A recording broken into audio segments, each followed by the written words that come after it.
Olá, tudo bem? Eu sou Marineuza Ribeiro, sou psicopedagoga aqui da Clínica Assistiva e hoje, junto com a minha colega Sueli Borges, psicóloga aqui também da Clínica Assistiva, vamos apresentar o nosso segundo episódio do podcast. Escolhemos um tema muito especial. Escolhemos falar hoje de educação. Sim, educação. Esse tema tão importante e tão necessário para os nossos dias. Só que antes de falar sobre o tema educação, antes de iniciar o nosso bate-papo com as nossas convidadas, sim, porque temos convidadas. Temos duas convidadas especiais aqui. Daqui a pouquinho elas vão ser apresentadas por Sueli. Eu vou falar um pouquinho de como surgiu, a ideia do podcast. Então, sabe aqueles momentos, aqueles bate-papos de corredor, quando a gente, mesmo fora do contexto de trabalho, se inquieta com algumas coisas que acontecem no dia a dia? Então, foi pensando nesses momentos de fala, onde a gente fala sobre a família, fala sobre adolescentes, fala sobre educação, enfim, temas que não faltam. Então, a gente começou a pensar, por que não a gente trazer esses temas para um momento de bate-papo? Por que não convidar profissionais para estar com a gente falando sobre esses temas tão importantes? E aí surge a ideia de criar esse podcast e então estamos aqui no nosso segundo momento. No nosso primeiro momento, o tema foi sobre família, e hoje a gente vai falar sobre educação. Agora eu vou passar a fala para a Sueli, que vai apresentar as nossas convidadas.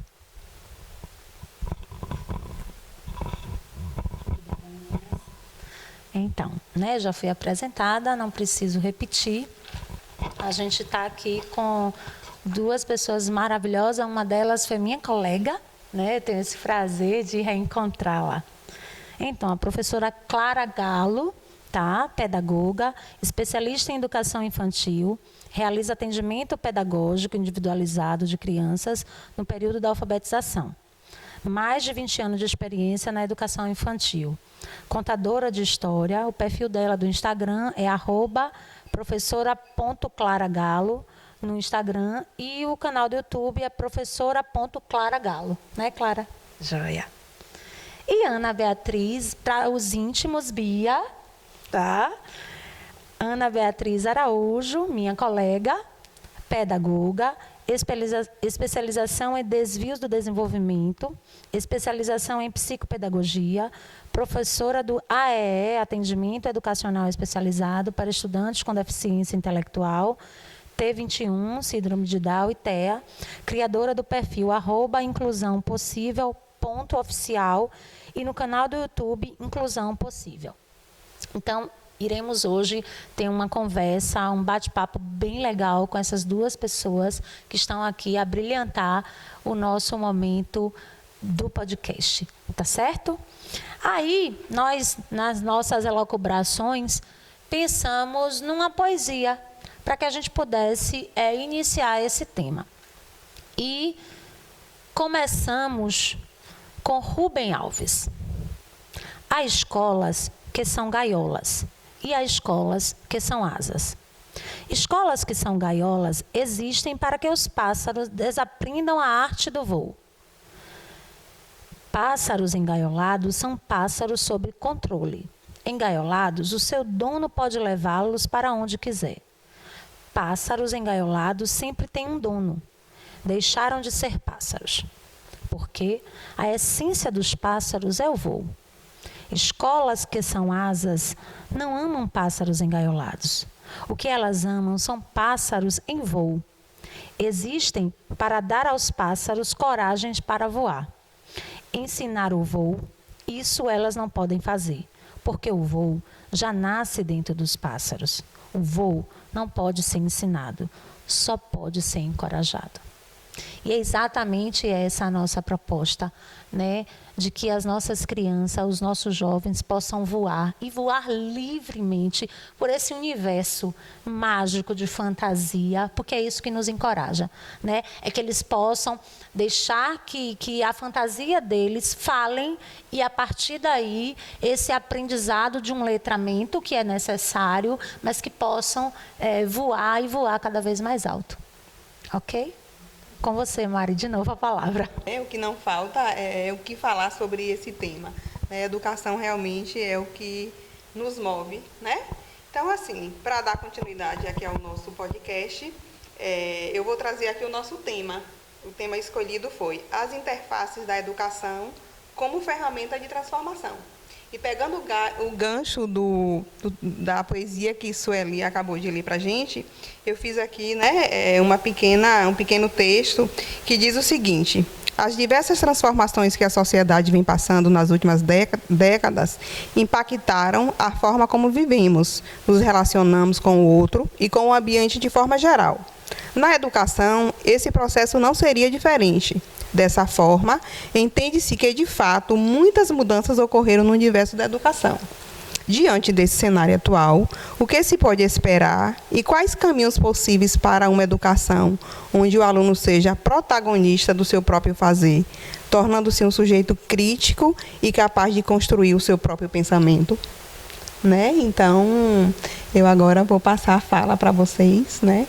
Dentro dessa perspectiva do que a gente trouxe, dessa poesia, desse texto que faz a gente pensar, né? E repensar de que forma a gente pode contribuir para que a nossa educação realmente, de fato, aconteça. Passo a voz agora para... Muito obrigada pelo convite, é um prazer estar aqui e falar sobre um tema que eu amo falar. Estamos com a mesa aqui repleta de livros e esse texto, ele fala muito sobre o que eu penso que todas nós comungamos em relação à educação. O professor é um mero... nós não ensinamos nada. Isso é muita pretensão do professor, pensar que se ensina alguma coisa, né? As crianças têm muito o que nos ensinar e o que oferecer. Então, hoje, quando a gente vê ainda, e na maioria na parte da educação no Brasil todo, escolas que ainda engaiolam as crianças, que ainda colocam em compartimentos fechadinhos, a gente está aqui para mudar um pouco essa realidade. Né? E esse poema de Rubem Alves, ele é perfeito. Ele cabe direitinho com o que a gente acredita mesmo enquanto educação. Então, hoje, eu penso que não cabe mais a gente colocar as crianças fechadinhas apenas para executar o que o professor está falando ou o que uma outra pessoa está falando. Eles são muito além disso. E se a gente quer mudar essa sociedade, como você bem falou aí no texto, de criar, educar uma geração transformadora, que questione, que exerça o seu direito, que saiba dos seus direitos, né? Isso é muito importante. E eu penso que a escola tem um papel fundamental nesse processo. Nós, educadores, né? Eu penso que todo mundo aqui é educador, todo mundo que está nessa área, então nós temos uma missão. Mas quando eu falo de missão, não é a missão que foi nos dada, assim, de como se a profissão fosse uma missão. Eu digo missão no sentido de continuar fazendo isso, ainda que tudo seja o contrário. A sociedade cobra da gente uma outra coisa, vende cada vez mais coisas repetitivas, né? Que a gente compre programas. Eu consigo alfabetizar seu filho em 3 meses. Você consegue, com esse programa, fazer isso, isso e isso. Então, assim, a gente acaba lidando contra. Mas a gente vai continuar. É uma aposta, né? Exato. Olá, meninas. Me permitam chamá-las de meninas. Somos todas meninas, né? Meu filho sempre costuma dizer que eu tenho um lado criança. Ele fala assim: mãe, é incrível como a sua criança ainda está viva dentro de você. Eu acho que para ser educador, a gente tem que ser uma eterna criança, um eterno menino, uma eterna menina. Porque é isso que permite a gente olhar para essa criança e entender do nosso lugar de adulto, mas buscando essa essência da criança que ainda mora em nós, aquilo que essa criança está tentando nos comunicar, né? Então, quando a gente fala... Eu fiquei muito, muito tocada quando você começou a falar, Su. Vou chamar de Su, tá, gente? A gente estudou junto.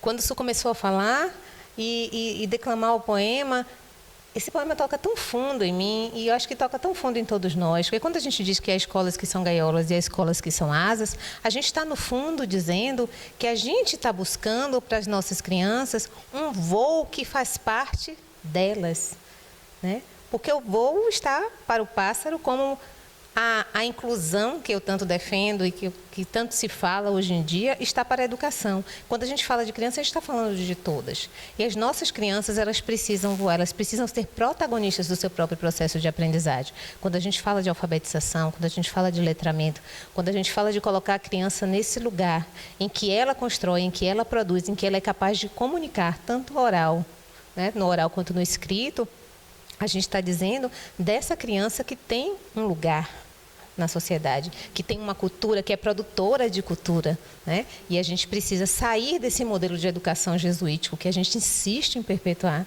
E eu vejo que hoje em dia as escolas estão começando a entender que escola é mais que parede, né? Então a gente precisa sair desse modelo e propor algo que seja aplicável, aceitável, convidativo para as crianças de hoje, né? Então a gente tem muito que conversar. Assim, meninas, apesar de eu não trabalhar dentro da área escolar, eu não sou psicóloga escolar, né? Eu sou psicóloga clínica, mas a gente o tempo todo trabalha nessa interface, né? E assim, o quanto a escola tem um papel importante, né, nesse movimento do desenvolvimento da criança como um todo. Porque o que a gente percebe é delegado aos pais que eles eduquem, né? E a criança só vai para a escola para aprender a ler e a escrever. Mas não é isso, né? A gente está vivendo agora um momento de vamos retirar as telas. Obviamente que a gente sabe que é importante esse momento de redução de telas. Mas e a escola? Faz o quê? Né? Eu estou, né, num momento de que assim, estou para questionar com a escola do meu filho, de que é importante que leve o celular porque vai fazer pesquisa em sala de aula. Mas como assim? As escolas do mundo todo já estão diminuindo esse uso do celular e vocês estão me pedindo que ele leve o celular. Então, que lugar é esse que a escola está para nos ajudar enquanto pai e mãe? Não é um papel individual a educação, é um papel coletivo. Essa escola tem que entender que ela tem um lugar importante nesse processo de desenvolvimento dessa criança enquanto um sujeito, sabe? E quando a gente pensa em todos os teóricos que falam sobre isso, inclusive Paulo Freire, ele fala nessa formação do estudante enquanto sujeito. Então, como que a gente não vai entender que a escola, que a educação, é também corresponsável junto com o pai, junto com a mãe e esse Estado também, né? Então, é importante que a gente possa se movimentar nesse sentido. Então, né? Nosso bate-papo aqui vai ser caloroso. Na verdade, já está sendo, né? Então, vamos lá.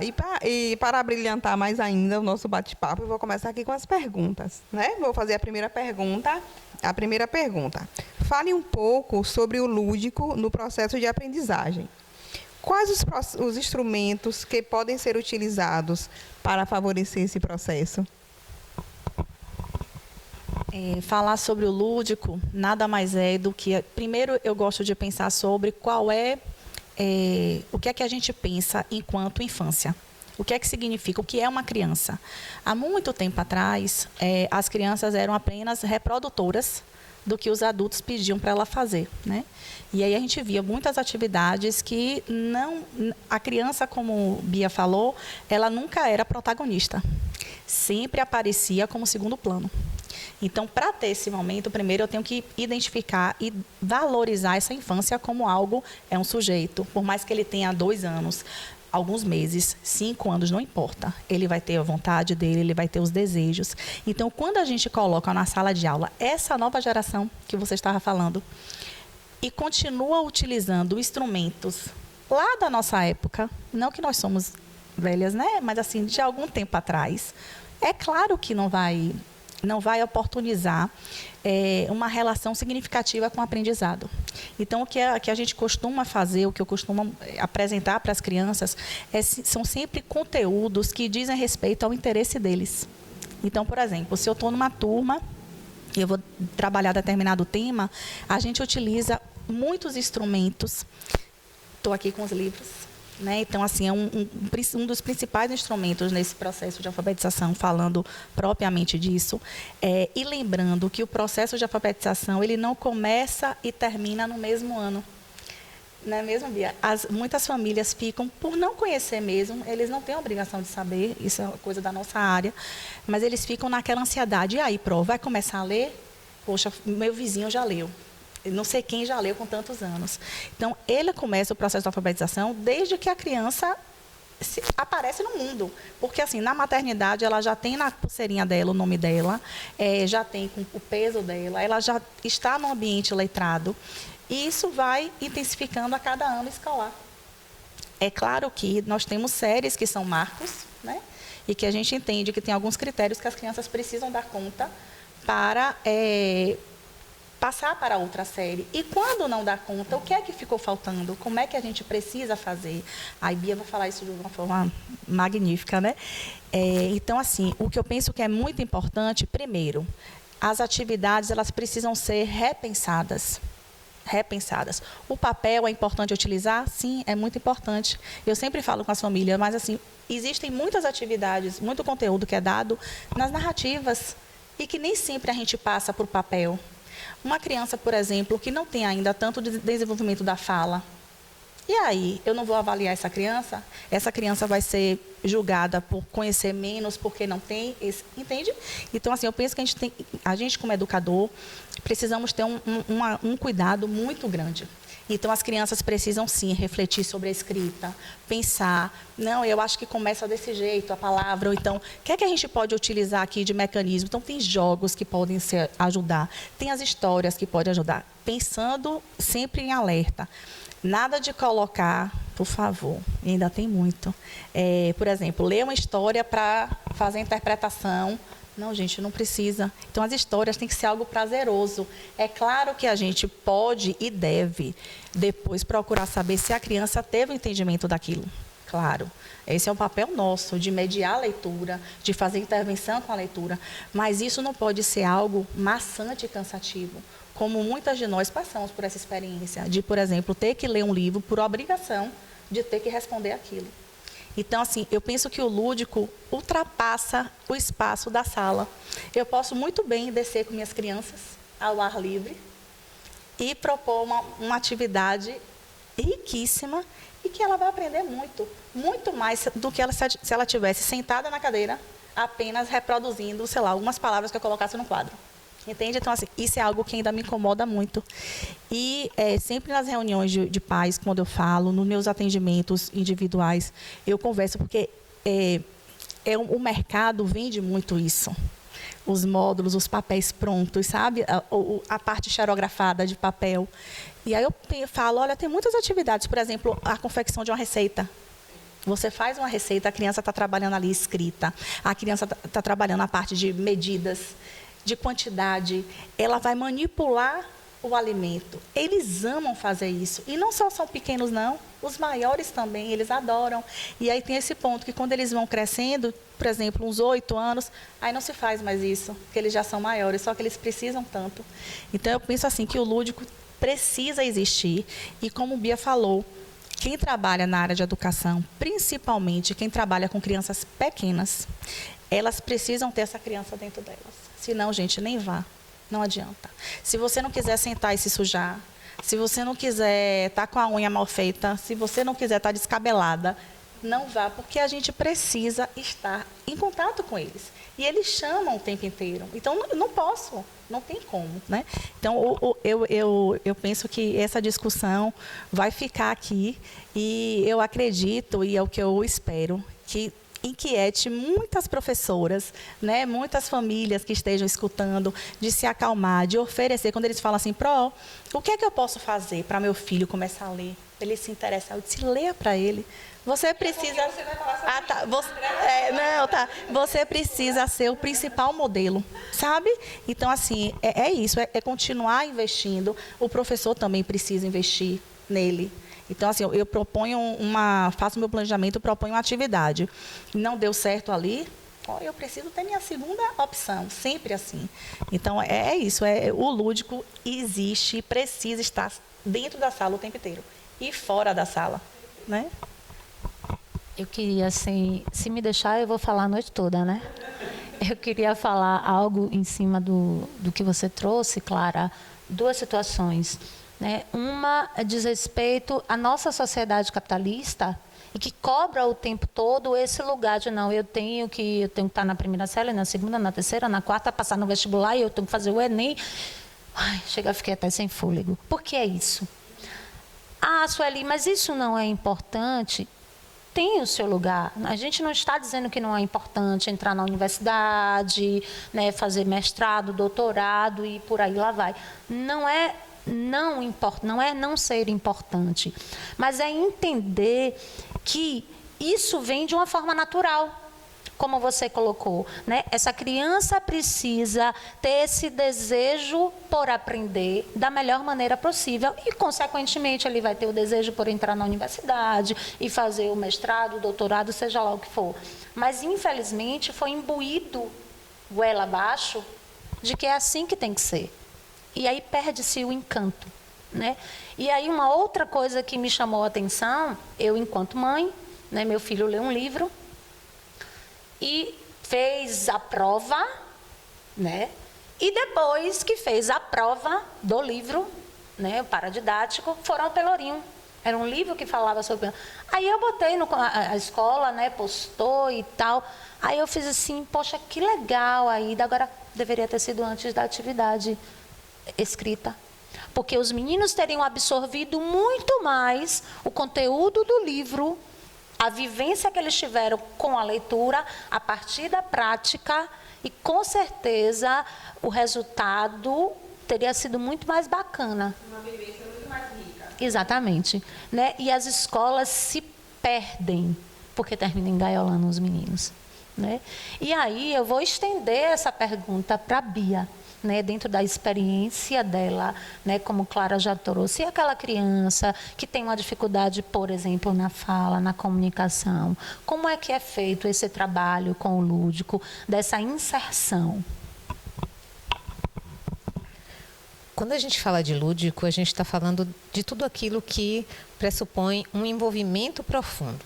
Né? Então, quando Clara traz a receita, quando traz essa vivência de um contar de histórias fora da sala, debaixo de uma árvore, hoje coincidências não existem, gente. Hoje eu fiz uma postagem falando sobre isso, falando justamente sobre que marcas a escola deixou na sua criança interna. Né? E eu aí coloquei um pouquinho da marca que ficou para mim, de uma professora que me despertou o interesse pela leitura, o encantamento pela leitura, porque a palavra é essa.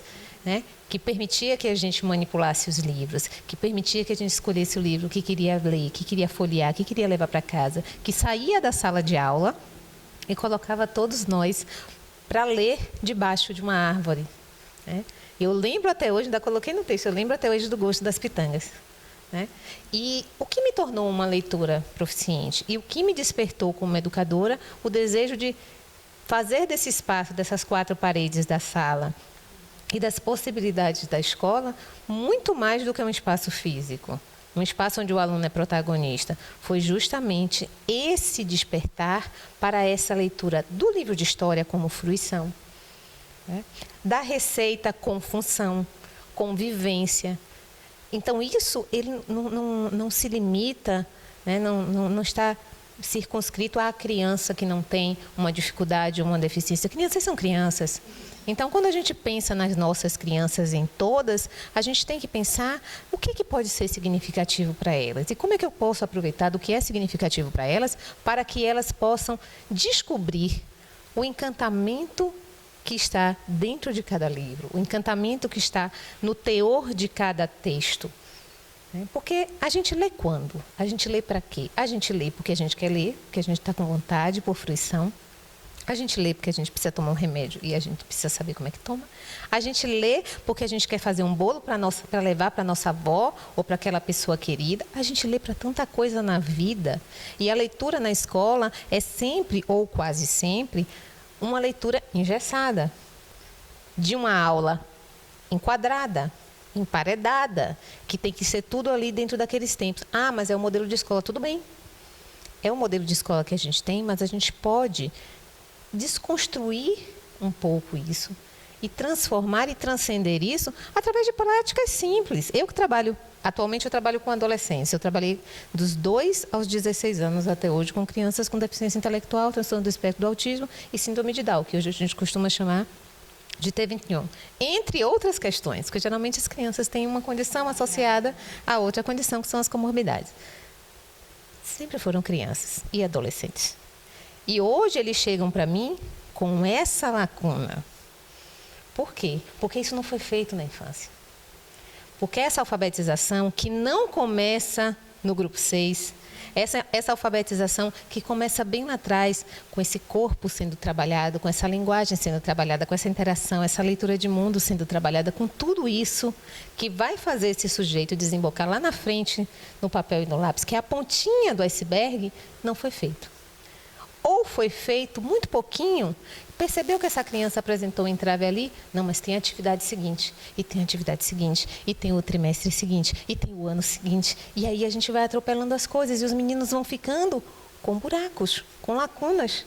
E essas lacunas lá na frente não tem mais tempo para voltar atrás. Então, muitas vezes o trabalho que eu faço é justamente de voltar atrás. Não, a gente vai pensar nas palavras sem letras. A gente vai pensar nas palavras por sons. Hoje a gente estava fazendo isso.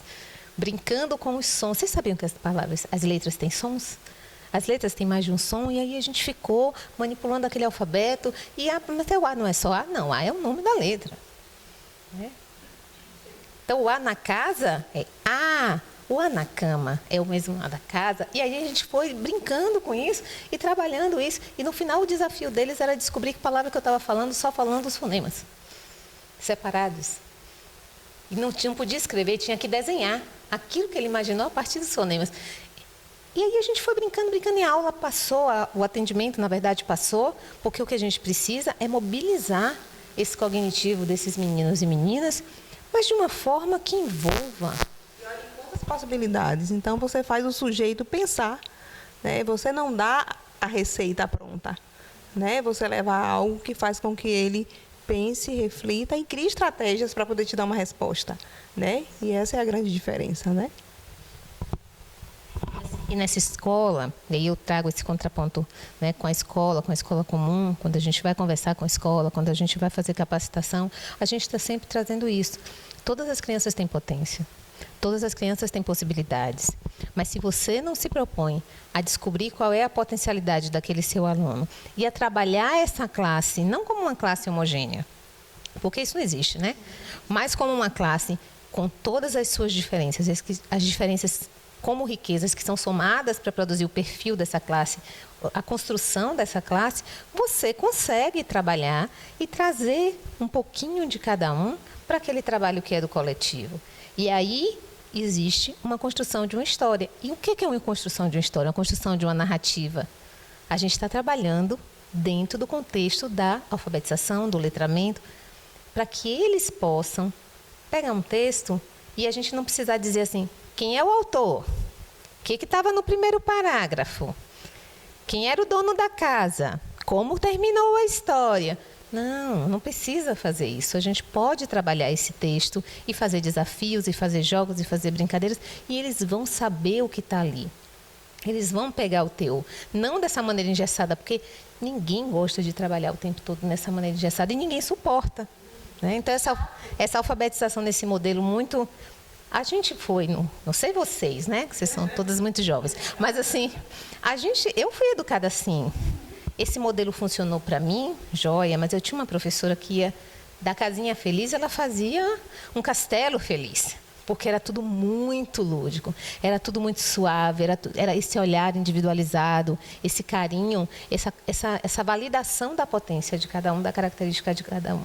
Então, para mim, funcionou. Mas será que funciona para todo mundo? E será que funciona hoje? Para as nossas crianças de hoje? Você vê, o livro é algo que... Existe há tanto tempo o livro, né? Mas saber usar o livro com toda a potência, é criatividade. Não é o livro, vamos abrir, página 1, página 2, o que tem. A gente precisa sair um pouco desses modelos, a gente precisa se permitir. Ao passo que, muitas vezes, os professores usam a tecnologia atual, né? Disponível hoje, o que tem de mais moderno, e é de uma forma engessada. Tem lousa eletrônica. Sim. Como é que usa?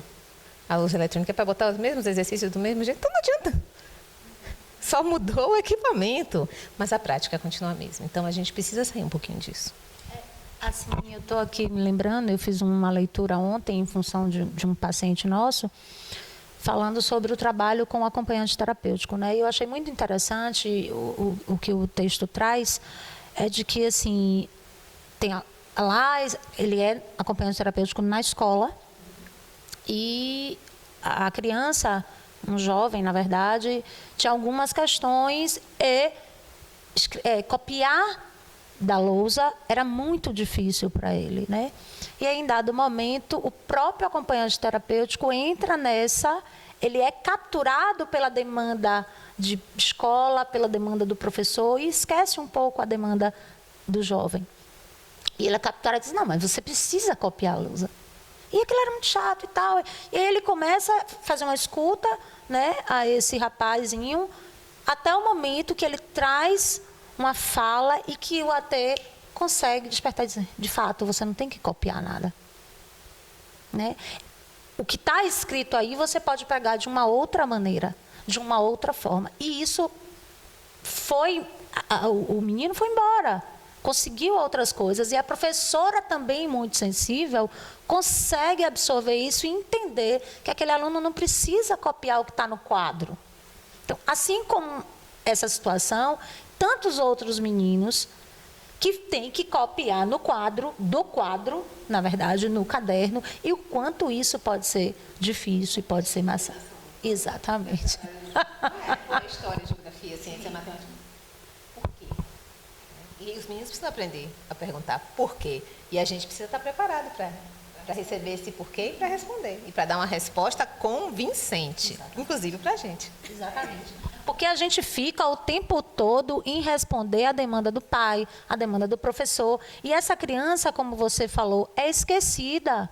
Mesmo que ela tenha 2 anos, ela é um sujeito. E ela precisa ser caracterizada nesse lugar de sujeito. Que ela tem voz, que ela tem direito. Isso não significa dizer, a gente vai deixar fazer o que quer, porque é o que a gente ouve, né? Mas sim, mas vai deixar fazer o que quer. Não é isso. Exatamente. Mas a gente precisa escutar esse sujeito que está ali, que está trazendo alguma coisa para nós. Porque a gente na clínica e possivelmente na escola, vocês também recebem isso, primeira coisa o pai vai dizer, tá com isso, isso e isso. Eu preciso que mude. Né? Você quer falar, Bia? Daqui a pouco eu faço.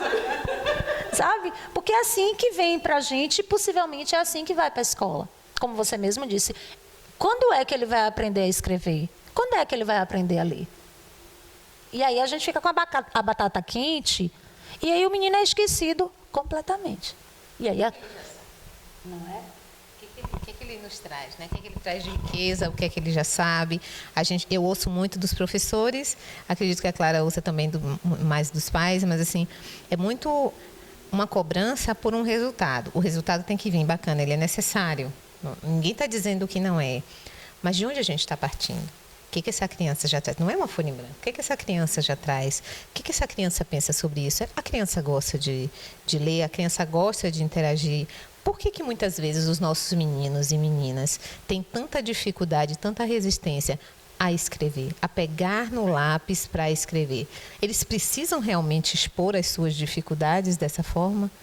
Será que a gente não pode começar de uma outra forma ou recomeçar de uma outra forma? Trazer outras formas de produzir. Vamos trabalhar essa produção oral, vamos trabalhar esse pensamento, essa criatividade, essa imaginação dessa criança ou desse jovem. Vamos construir narrativas, vamos fazer isso na forma oral, vamos fazer na forma de desenho, vamos começar a produzir palavras com letras móveis, vamos trazer outras ideias para a gente montar um grande quebra-cabeça, uma grande colcha de retalho, onde cada um dá o seu melhor. Vamos produzir um material em que um conta a história, o outro ilustra a história, um terceiro escreve a história, e aí todo mundo está participando de tudo, e todo mundo está interagindo com tudo, e todo mundo está aprendendo junto. Porque quando a gente observa o outro fazendo, a gente também aprende, né? Sem colocar esse aluno na berlinda, vamos propor momentos individuais, vamos intercalar momentos individuais com o professor, com momentos coletivos. Mas eu não tenho tempo. Claro que você tem tempo. Divida a sua aula e pega um a cada dia. Não é possível que todos os alunos tenham essa dificuldade tão demasiada. Então, pega aquele, hoje eu vou pegar fulano, vamos fazer uma atividade aqui coletiva, já sabe, já é um combinado. Hoje eu quero fulano, fulano e fulano. Bota os 3 na mesa, mas hoje eu vou sentar aqui com a fulaninha. Vocês vão fazendo aí, os outros estão fazendo outro trabalho, eu estou fazendo aqui com ele. Meu foco é nele. Ou então está fazendo um trabalho para todo mundo, é que todo mundo está trabalhando individualmente, mas meu foco é na Maria. Por quê? Porque eu preciso ter esse olhar atento sobre as especificidades dos meninos que têm maiores dificuldades. Muitas vezes as dificuldades não são nem cognitivas, são emocionais. Porque essa criança com um holofote sobre ela. Porque eu preciso dar conta dessa expectativa que é do meu pai ou que é do meu professor, porque eu preciso ler e eu preciso escrever da maneira como ele quer. Hoje a gente estava produzindo, fazendo essas problematizações, aí eu coloquei o casa tradicional e fiquei perguntando, por que casa é casa? Por que casa escreve com essas... porque assim, por que escreve com essas letras? Mas o meu filho, quando começou a escrever, ele escreveu casa assim, eu coloquei o K, o Z e o A. Aí esse cara olhando, é casa ou não é casa? É casa, mas não é casa. Mas por que é casa, mas não é casa? Não faz sentido, ó, casa, mas não é assim. Aí um aluno disse, nossa, a gramática é muito difícil. Por quê? Porque a gente vem de regras. Tem coisas que são, porque são regras, porque foram estabelecidas. Mas a criança que começa a escrever o casa com K, Z, A, ela não está errada, ela tem uma hipótese fantástica. Mas o professor não sabe lidar com esse desafio desse. Por que não é assim? Mas não é casa? É o que eu escuto? Então não está sem sentido, está no percurso. E a gente precisa aprender a valorizar o percurso, valorizar o processo, para que essa criança se sinta validada nas suas tentativas. Ninguém aprende a escrever sem escrever. Alguém aprende a escrever sem escrever? Ninguém aprende a ler sem tentar ler. Então a gente tem... E aquela criança que pega o livro, que folheia e que conta uma história da cabeça dela a partir das imagens e coloca o dedo na parte do escrito, ela está lendo. Ela está lendo. O que ela não está é decodificando e te dando a resposta exatamente como o autor escreveu. Mas ela está construindo a sua história. Me faz lembrar um paciente nosso que ele entra na sala, a primeira coisa que ele vai pegar são os livros. E ele folheia. E aí um dia eu fiz assim, ele está lendo. Ele não consegue, ter a projeção vocal. Mas eu disse, ele está lendo. Eu não consigo escutar efetivamente com o ouvido, mas ele está lendo. Do jeito que ela sabe ler, e olha para você.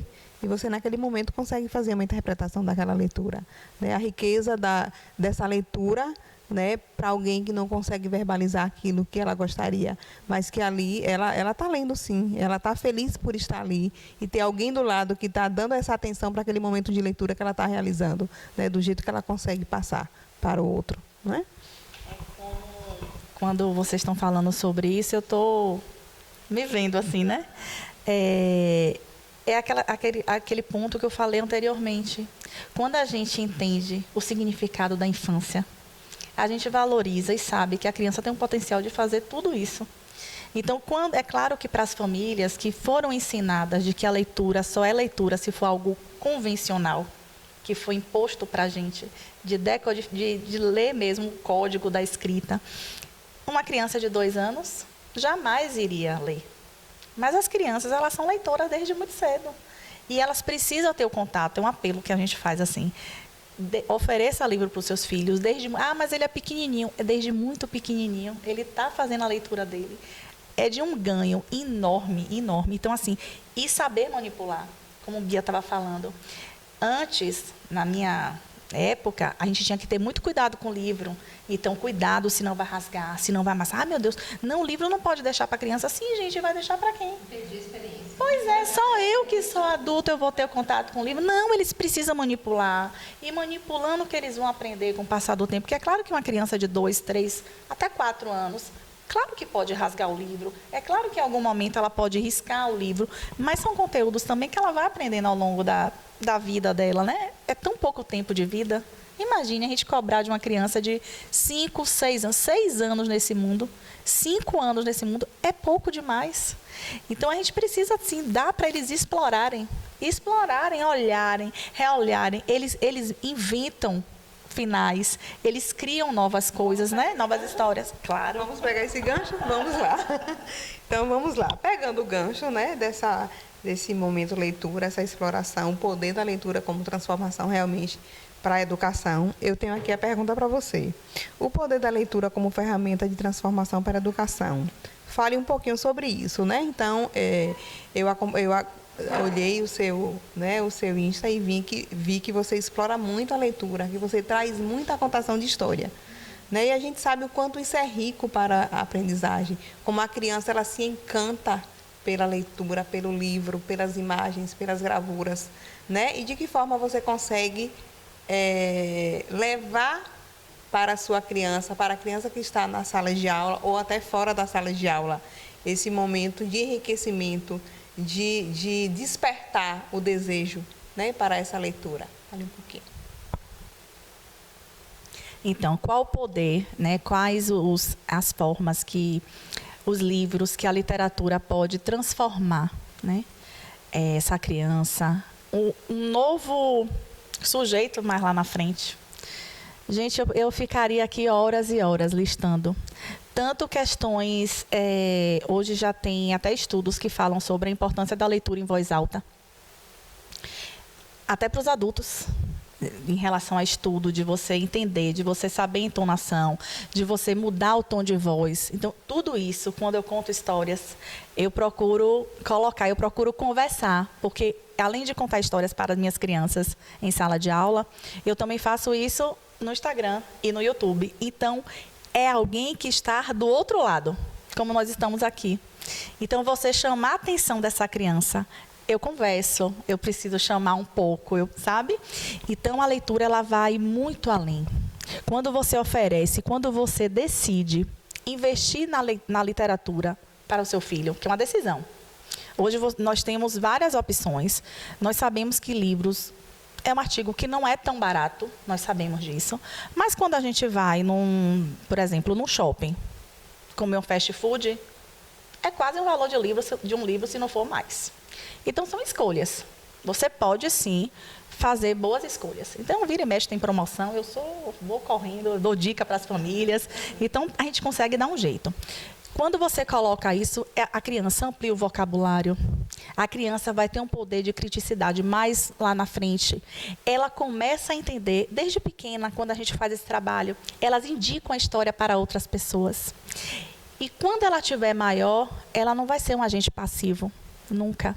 E ela não vai se permitir, como o Rubem Alves bem falou no poema dele, ficar dentro de uma gaiola, jamais. Ela vai sempre querer voar. Porque o livro é isso. A gente consegue percorrer vários caminhos. Eu mesmo sentada na minha casa, ou na escola, ou num atendimento, eu lendo, eu conheço outras culturas, eu conheço outras linguagens, eu conheço várias experiências, muitas coisas. Então, muito além do conteúdo. Eu penso que é esse contato mesmo, além de ter uma posição, saber se comunicar, saber se expressar, utilizar essa parte, tanto verbal, oral, quanto a parte gestual também. Hoje em dia, e a de percepção. Nós temos muitos livros, hoje eu não trouxe, mas nós temos já muitos livros excelentes que não têm texto. Para a gente tirar aquele estereótipo de que nós só podemos ler quando tem texto, porque a imagem também diz muito. É um tipo de texto, quando a gente coloca a imagem. Então, as crianças leem a partir, primeiro, daquela imagem, as crianças pequenas. Então, elas já falam, já sei, que livro é esse? Então, é isso, eu incentivo e sempre oriento que as famílias precisam fazer esse investimento. E é muito gratificante quando eu escuto pessoas que passaram por mim. Por exemplo, hoje eu tenho ex-alunos que já estão na faculdade, que já está quase formando, né? E que fala, poxa, Pro, eu me lembro quando você contava tal história. Ou então algumas famílias que falam assim, Clara, depois que você começou a contar, eu comecei a perceber que eles não sabiam. Eles não sabiam porque não é divulgado tanto isso, que é importante e tal. Porque quando a gente chega hoje, na maioria das grandes livrarias, a gente encontra os títulos. Mas hoje em dia as livrarias estão vendendo outros artigos também. que não são só livros.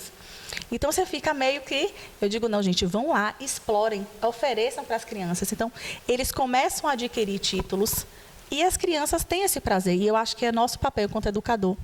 Então, se eu não gostar de ler, se eu não gostar de mostrar isso para as crianças de uma forma prazerosa, de uma forma lúdica, né, que ela tenha essa experiência mesmo, que ela tenha contato com o livro, que ela leia mais de uma vez o livro, que ela queira buscar o livro, pedir de novo, compartilhar com os colegas. Olha que riqueza. Então, isso aí é maravilhoso. Então, eu deixo aqui para vocês esse pedido, assim, que eu penso que é a melhor coisa, uma das melhores coisas que vocês podem fazer para os filhos de vocês em relação à educação, é investir nessa parte de literatura, porque ela vai dar asas sempre. E aí é como a Bia falou, aí a gente precisa saber depois quais respostas que a gente vai dar para eles, porque eles vão se tornar questionadores, eles vão perguntar, porque para você ler e para você escrever, eu estou lendo e escrevendo para quem? Para quê? Ninguém lê, ninguém para guardar? Não existe isso, só se for diário, né? Mas assim, a escrita tem que ter algo significativo e a leitura também. E quando ela é algo prazerosa, quando a criança entende o significado, imagine você ver um monte de rostinho pequenininho sentado, te ouvindo ler. Gente, isso é magnífico. E eles também fazem isso. Ainda que pequenos, tem um momento que eu sempre oportunizo, eles vão ler o livro depois, eles escolhem o título que eles querem ler e eles leem da forma deles, sem intervenção nenhuma do adulto. Claro que às vezes eles precisam de um adulto ao lado para dar, eles perguntam assim, e agora que parte é essa? Aí a gente fala baixinho, né? E eles continuam, mas assim, sem aquele objetivo de ler exatamente como está no texto. Não, a leitura é muito além disso. Né? Mas na frente ele vai, e aquela pergunta, quando os pais ficam questionando, sim, e aí, quando é que vai acontecer? Eu digo, vai acontecer. É isso, vai acontecer. Deixa eu só falar aqui, pegar aqui o gancho, só para trazer, é um momento super importante que nós tivemos aqui na semana do Dia das Crianças, né? A nossa colega Sueli, a menina dos projetos, das ideias, trouxe uma ideia de que os nossos pacientes poderiam escrever um livro, ou escrever uma parte para que a gente publicasse esse livro, trazendo a fala de cada um deles. E assim foi feito, né? E nós fizemos esse lançamento aqui na clínica na semana do Dia das Crianças. Só que antes da gente fazer essa apresentação do material para as famílias, nós reunimos todos eles. E eles foram contar como foi essa experiência, qual foi o sentimento. E foi simplesmente maravilhoso. A alegria deles compartilharem isso com o outro, com o colega, né? E se sentir importantes. Né? Eu não só escrevi, mas eu estou sendo ouvido. As pessoas estão escutando o que eu escrevi, o porquê que eu escrevi.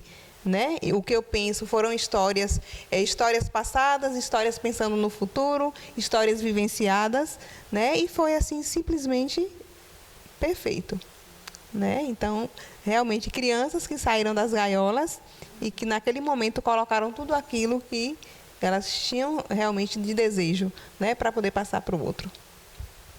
E aí, pegando esse gancho, quando você fala, né, da questão da família, eu queria perguntar para a Bia, na verdade não é uma pergunta, eu queria que você pudesse falar, discorrer mais um pouquinho sobre isso, Bia, a importância da família no desenvolvimento educacional desse sujeito.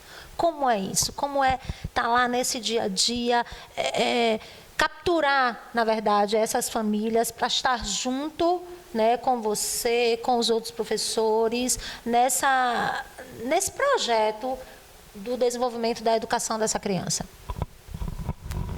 Teve um momento logo no início que você falou algo sobre essa importância de entendermos a educação para além da escola. Não é só o papel da escola, não é só o papel da família. Quando a gente fala de educação, a gente está falando do formar, da parte acadêmica, mas a gente está falando também da formação desse sujeito integral. Isso só se dá, esse casamento só acontece quando acontece também esse entendimento de educação como um projeto de rede. Então, se a gente fala de educação, a gente está falando do papel da família, do papel da escola, sempre que é necessário, o papel da rede de apoio, o papel dos terapeutas, o papel de todo mundo, de toda essa aldeia responsável pelo desenvolvimento dessa criança, desse jovem. Então, a família ela tem um papel crucial, mas para que a família possa se engajar também na vida escolar, a escola também tem um papel de trazer, de convidar, porque nada que é imposto, ainda que algumas coisas a gente passe na vida que são impostas, que são obrigatórias, nada que é imposto, apenas imposto, engaja. Então, a gente precisa trazer essa família nessa perspectiva desse convite, fazendo com que a família entenda que nós, professores, também queremos o melhor para aquela criança, também queremos o melhor para aquele jovem, que aquela criança, o desenvolvimento daquela criança é um projeto nosso também. Então, quando as famílias se veem, sobretudo as famílias que têm crianças e jovens que têm alguma demanda específica de aprendizagem, se veem nesse lugar de embate com a escola, de rivalidade, de desconfiança, eu sempre coloco isso para elas. Você não confia no trabalho do atendimento educacional especializado? Você não confia em nós? Você não chega aqui e desabafa? Você não chega aqui e pede uma orientação? Você não chega aqui e ouve aquela puxadinha de orelha? Com carinho, mas é uma puxadinha de orelha, né? Aquela chamadinha à responsabilidade? Então, não seria legal ter também essa oportunidade na escola? Vivenciar isso na escola, essa relação, ter mais alguém com quem contar? E aí a gente faz isso também com os professores, para que haja esse diálogo, haja essa comunicação. No plano ideal, a gente sabe que a gente não vai conseguir. Mas no plano do possível, a gente pode sim conseguir grandes ganhos. Essa família pode participar desse projeto de desenvolvimento de aprendizagem dessa criança, desse jovem desde o início, mas ela precisa se sentir acolhida. Então, nesse momento inicial, começo de ano, primeiro trimestre, é crucial para que a gente faça isso, enquanto educadores e enquanto instituições escolares. É importante que as escolas entendam que receber um aluno é também receber uma família. Eu sempre falo, nossos alunos, nossas famílias. Então, a gente precisa entender que esse sujeito ele não chega sozinho. Ele não chega em branco e ele não chega sozinho. Ele chega com todo um capítulo já escrito, ou 2 ou 3, da sua vida, e que, por mais novinho que ele seja, ele tem uma história. E essa história precisa ser conhecida e respeitada e valorizada para ser ponto de partida para esse projeto educacional. E essa família que vem junto, ela muitas vezes vem muito fragilizada. Famílias de crianças muito pequenas, independente de ter uma condição específica, uma deficiência, um transtorno, todas as famílias de crianças pequenas passam pelos dilemas de serem famílias de crianças pequenas. Gente, desapegar é difícil. Desapegar é difícil. Quem trabalha com criança pequena sabe disso. Entregar o seu filho a uma escola, virar as costas, fechar a porta, virar as costas e sair, é dizer eu confio. E a família precisa fazer isso desde o primeiro dia. Então, a gente precisa, enquanto educadores, ter também essa sensibilidade. Escolas, enquanto instituições de ensino, ter também essa sensibilidade e entender que educar a criança, muitas vezes, também é educar a família, né? Não é que a gente vai colocar na sala e deixar 4 horas, mas a gente vai precisar de um projeto que faça essa família ser educada para a parceria, porque essa cultura nunca existiu. Inclusão, quando a gente fala de incluir, e essa família, né? Ela precisa também estar nesse lugar, né? Não só o aluno deve ser incluído, a família ela precisa também estar nesse lugar de ser incluído, de ser ouvido, de ser participativo, né? E ela precisa ter a sua fala valorizada. Ninguém conhece mais da criança do que a família. Ninguém. E eu, como professora, eu posso ficar 2, 3 anos com aquele aluno, eu não conheço mais que a mãe, né? E muitas vezes essa criança não avança em alguns aspectos porque faltam peças para fechar esse quebra-cabeça e a peça está com a família. Então, se eu não tenho um diálogo com essa família, a família não consegue ir de lá e eu não consigo de cá. E aí a gente fica em ações isoladas. A gente precisa aprender a trabalhar em conjunto. E trabalhar em conjunto, quando dá certo, quando dá match, né? É a melhor coisa que tem. Ah, vai ter uma rusga de vez em quando, vai ter um atrito, vai ter um conflito, faz parte. Somos seres humanos. Mas por quem que a gente está fazendo isso? É por eles. É para eles e é por eles. Então, vale a pena. Então, a gente precisa Aí a família consegue entender que sentar com aquela criança para dar uma olhadinha, com carinho e com atenção, naquele tempinho pequeno, mas de qualidade, para o que aquele livrinho que a criança trouxe da escola, vale a pena. Ouvir aquela história que a criança criou toda na cabeça dela e que não está escrita, mas está escrita naquele livro, vale a pena. E aí essa criança chega na escola no outro dia com aquele livro já ganhou capa de ouro, porque minha mãe, ou meu pai, ou minha avó me ouviu. Ouviu que eu tenho aquele livro, tem um superpoder. Então eu vou querer levar outro livro e outro livro. E quando eu aprender a ler, aí é que eu vou levar outro livro e outro livro e outro livro. E as coisas começam a fazer sentido. E a família também aprende que essa experiência pode ser uma experiência enriquecedora para todo mundo, né? E aí essa educação vai caminhando e vai saindo dos muros da escola, saindo das paredes, ultrapassando as paredes da sala de aula e saindo também dos muros da escola. Não é o que a gente quer? Vai saindo das gaiolas. E os nossos meninos vão ganhando asas. Então, Rubem Alves tem razão. E voando. E assim, é tão interessante isso que você está trazendo, de que a gente fala, né? Inclusão, inclusão. E será que no momento que a gente pensa a inclusão desta forma, a gente está incluindo ou a gente está excluindo? Eu acho que é uma reflexão importante que a gente precisa fazer, porque muitas vezes, a título de querer fazer a inclusão, a gente termina excluindo, muito mais do que incluindo. Então, é muito importante. Uma outra coisa, quando você estava falando e eu estava aqui pensando, é ficar nesse lugar do suposto saber. Porque no momento que a gente fica no lugar do saber, é muito perigoso. Porque o ego infla, e essa criança ou esse jovem desaparece. E ele, sim, tem que ser esse protagonista. Então, a gente, enquanto professor, enquanto terapeuta, né, nós, educadores, precisamos, sim, estar o tempo todo nesse lugar de suposto saber. Porque, assim, é essa mãe que tem que dizer, eu que sei do meu filho. Não sou eu que sei dele. Eu estudei um bocadinho a mais e sei um tiquinho de uma coisa aí. Mas é ela que sabe do filho dela. Ela que vai dizer, olha, ele acorda tal hora, ele vai no banheiro tal hora, ele fica super chato quando ainda não se alimentou, eu fico irritado, nem adianta mexer nele. Então, isso é muito importante. Só que a gente ainda está numa sociedade de que esses profissionais são os super-homens e as mulheres maravilhas. E as crianças se perdem um pouco. Então, talvez a gente precise pensar um pouco mais nesse lugar dessa criança, desse jovem que realmente precisa aparecer e ir fora do muro, né? Para poder avançar e voar cada vez mais. Só complementando, eu acredito que a gente, enquanto educador, cresce aos olhos da criança e aos olhos da família quando a gente admite o que a gente não sabe. As experiências que eu tive de dizer, como é que a gente... Quantas sílabas tem no... Não sei o que é com essa... Não sei, não sabe. Vamos ao bom e velho Google. Quem é que vai fazer a pesquisa no celular da prova? Eu, professora. Aí vai... mesmo que você saiba, deixa, faz.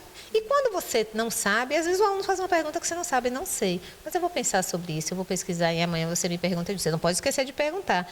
A família é a mesma coisa. Quando a gente traz essa família e diz, olha, eu não estou sabendo lidar com essa situação, eu acho que tem alguma informação que está me faltando. Mas você, como mãe, eu acho que você pode me ajudar.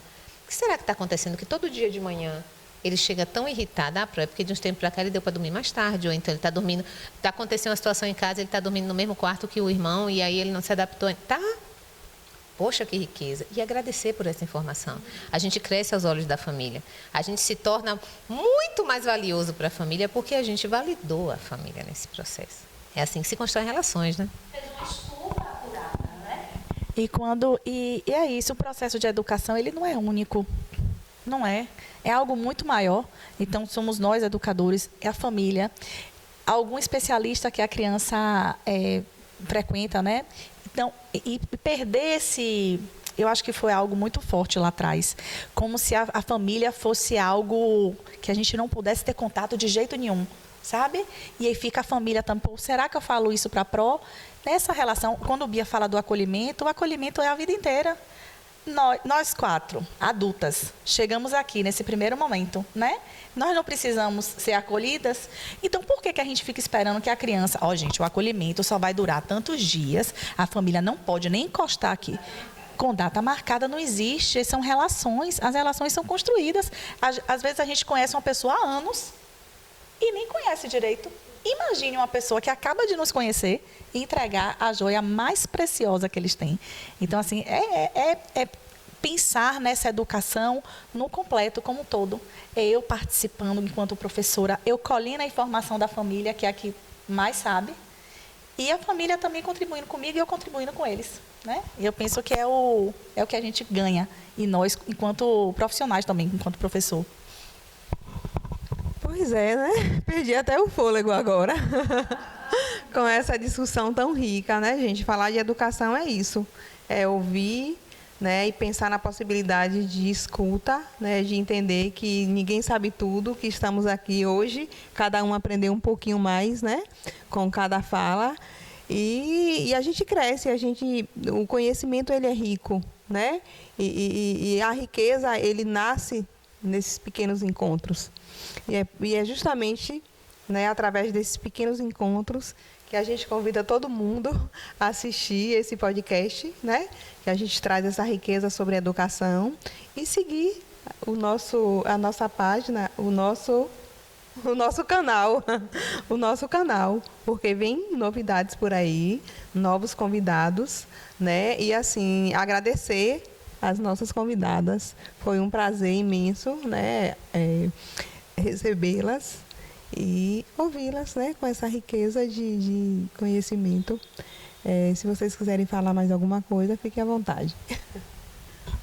Eu só quero agradecer e espero que essa seja a primeira de muitas. Me coloco já à disposição, adoro falar sobre o que eu amo e procuro fazer o de melhor na minha vida, né? É isso que eu penso, que quando a gente gosta, a gente tenta fazer o melhor. E continuem aí, me sigam né, na minha página, no meu canal. Sempre eu vou dar dicas de bons livros. Se vocês quiserem, depois eu deixo algumas indicações. Vou estar falando com vocês quando que vai sair no ar, né? Quando tiver publicado. E comprem livros para os seus filhos. Se tiverem dúvida, podem me perguntar. Meu filho tem tal idade, compro que título? Podem me perguntar que eu estou disponível. E até a próxima. Deixa eu só pegar um gancho aqui. Já que você falou, né, dessas dicas, assim, hoje a gente tem um público bem específico aqui na clínica, né, que algumas crianças que têm uma dificuldade imensa em desenvolver a leitura. E assim, a gente busca muitos títulos onde essa leitura venha com a escrita em bastão. Né? Pronto, então eu já vou pegar a sua dica e quero dicas sobre esse tipo de leitura, para a gente vai ser muito importante. Essa é uma pergunta, inclusive, bem comum. Muitas famílias, nesse processo de alfabetização, propriamente dito, assim, vamos dizer, num período de 5, 6 anos, às vezes 7, né, que as crianças que têm alguma dificuldade ainda perguntam. Aqui na mesa tem alguns títulos que são em caixa alta e que ajudam um pouco nesse primeiro momento. Depois eu deixo para vocês. Comigo? Pronto. Agradecer, validar, né, parabenizar vocês pela iniciativa. A ideia de discutir, de bater papo, de trazer essa conversa de uma forma leve, de uma forma fluida, para que alcance cada vez mais pessoas, é muito válida, é muito importante. E dizer às famílias, acreditem nos seus filhos, acreditem no poder transformador que a educação vai exercer na vida dos seus filhos. E quando a gente fala de educação, a gente não está falando só da escola. A escola no seu papel e a família no seu papel. Entendendo que essa criança tem uma riqueza, seja qual for a criança, em que condição ela chegue para você. Essa criança tem uma riqueza a ser explorada. Cada pequeno passo precisa ser celebrado, festejado. E a melhor história é aquela que se constrói a muitas mãos. Então, acredite nos seus filhos e sigam em frente, porque só pode dar certo. Não tem outro caminho, só pode dar certo.